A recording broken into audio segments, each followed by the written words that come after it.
We welcome you back to Longhorn Weekly, heard all across the state of Texas on the Longhorn IMG Radio Network and seen by those of you watching on the Longhorn Network. My name is Craig Way. Happy to have you with us and pleased to be joined by University of Texas Athletics Director Steve Patterson, who has been just a little bit busy throughout the course of the spring and all the time that you've been here as well.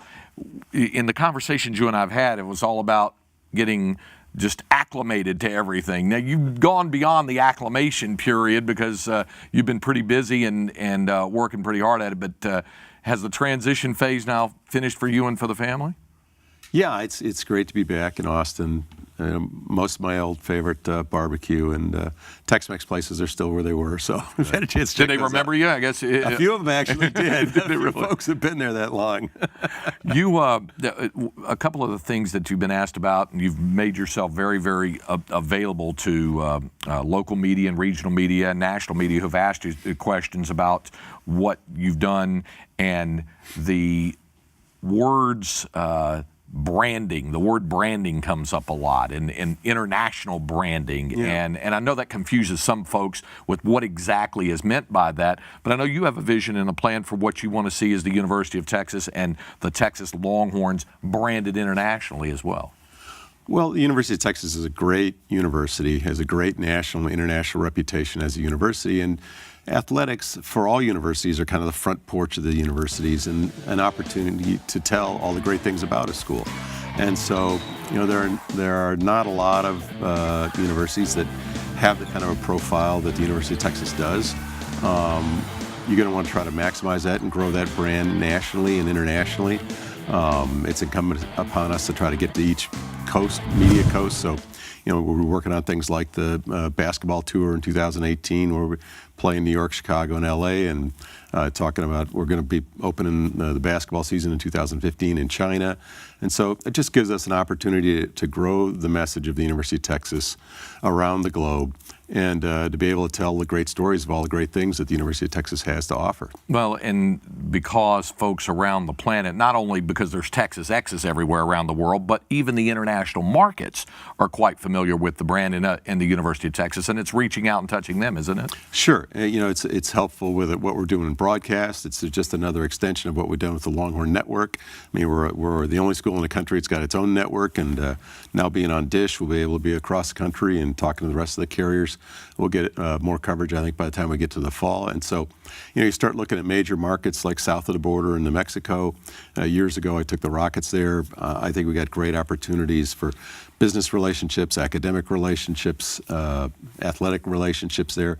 And then you look at a place like China, you know, UCLA's got 70 retail stores in China. So there's already universities doing things internationally. You got Notre Dame's been over there and played football in Ireland. So you start looking at how you separate yourself as a brand and as a business entity that people want to be associated with, that have the kind of success not just in athletics, but as a business and telling their story across the planet. That's what we want to try to grow. You've had a chance to blog a bit and to give Longhorn fans a chance to read your work and to see with your Patterson's post. I take it you enjoy it. Yeah, I started doing it when I was at ASU before I came here, and then after the first month or so, started doing it again here at UT. And I think it just is another tactic to be able to tell our story, so that we aren't just having others create our brand or our image.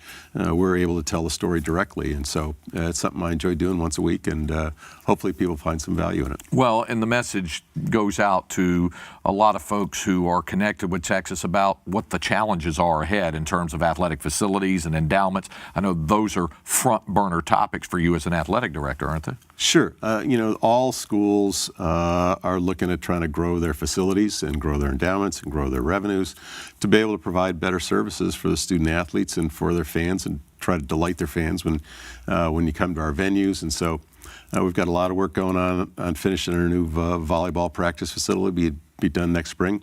We're going to have to move our tennis facility to make way for the new medical school that's getting built. So we'll be moving up to 51st in Guadalupe where the student rec fields are. And so we're in the midst of raising money for that new facility.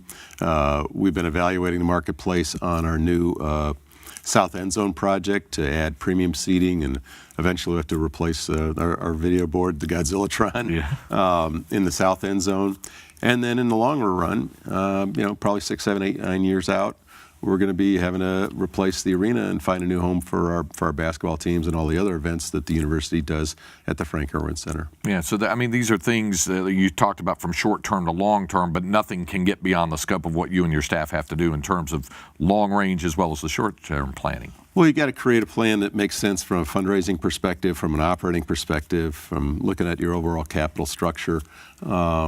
We're probably talking about something on the order of potentially up to $750 million worth of facilities. So, over the next decade, we've got a lot of work to do. We welcome you back to Longhorn Weekly. Our special guest is Longhorn Athletics Director Steve Patterson. We were talking about different topics on the national scope, and I know this is something you've been asked about a lot. Every athletic director in the United States has been asked about the compensation issue and what's happened at Northwestern and unionizing of student athletes and things of that nature. Let me get your thoughts on where you stand on that and how far it's gone and where it goes.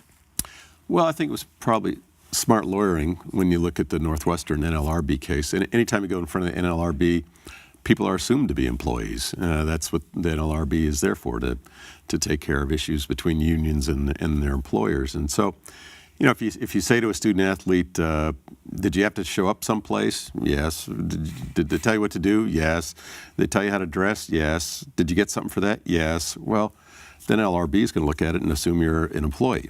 But student athletes are not employees. They shouldn't be treated like employees.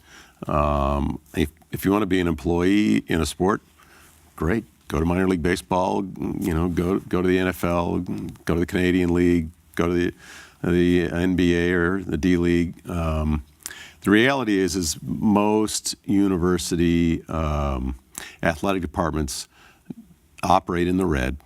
And if you want to get to the point where you're compensating a small minority of student athletes inside the larger athletic department, you're going to put tremendous financial pressure on most universities.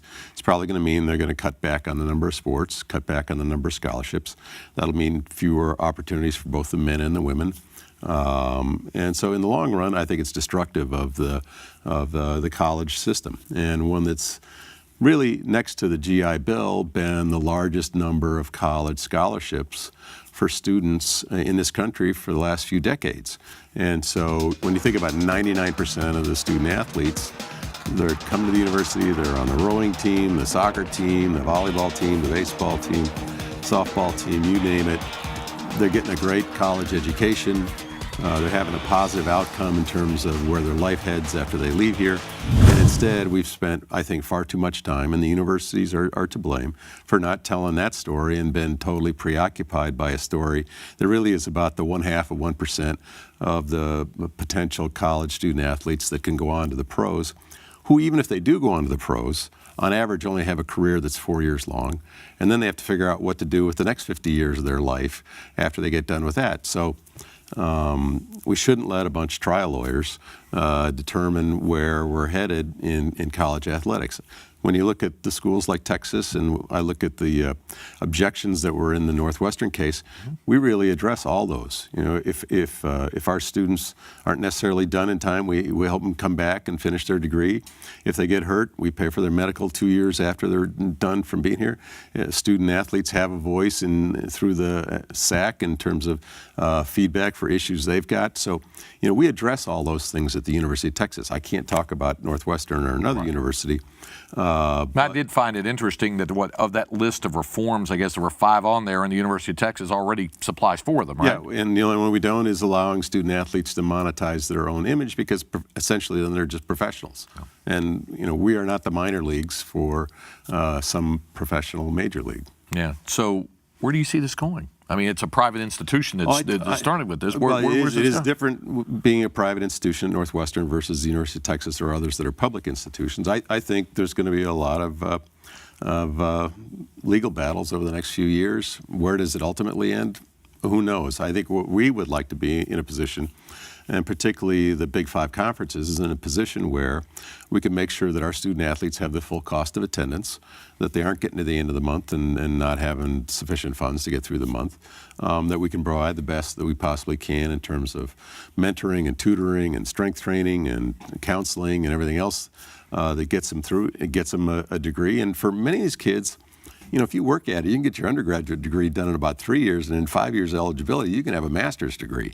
So, great opportunity to come to a great school like the University of Texas, walk out of here with a master's degree, not be in debt for having gotten your education, and go on to a great career after that. You had to hit the ground running when you got here, and there was the replacing of a football coach and an icon in these parts, and then after that, what's been your view of what you've seen from the other sports, what's happened with men's basketball and the way baseball's going, and your vision of what you see right now? I think everybody was very pleased with how the men's and women's basketball seasons went. I thought it was a great comeback. It was kind of ironic winding up playing Arizona State up in Milwaukee. That had to be a little bit different for you. Yeah, I had to make sure we won that one, or I could have shown my face back in Phoenix. But I think Rick and his staff and the student athletes on the team did a great job rallying this year. They were a lot of fun to watch. Augie's got the baseball team in first place, and in the conference, and top 10 in the country, and a lot of fun to watch, hitting the ball much better. And of course, I always have great pitching and defense. Our men's swimming team finished second in the country, hosting the event here. The NCAA's was a lot of fun to watch. Track and field, the usual spring successes. So I feel good about where we're headed with a lot of our sports, and I think we're right on the edge of the top 10 in the Directors' Cup with our performance in the spring, and where golf's going, and some of the other programs. We'll have a top 10 plus finish, and I'm excited about where we're headed. I appreciate you dropping by. Thanks for the time. Thanks.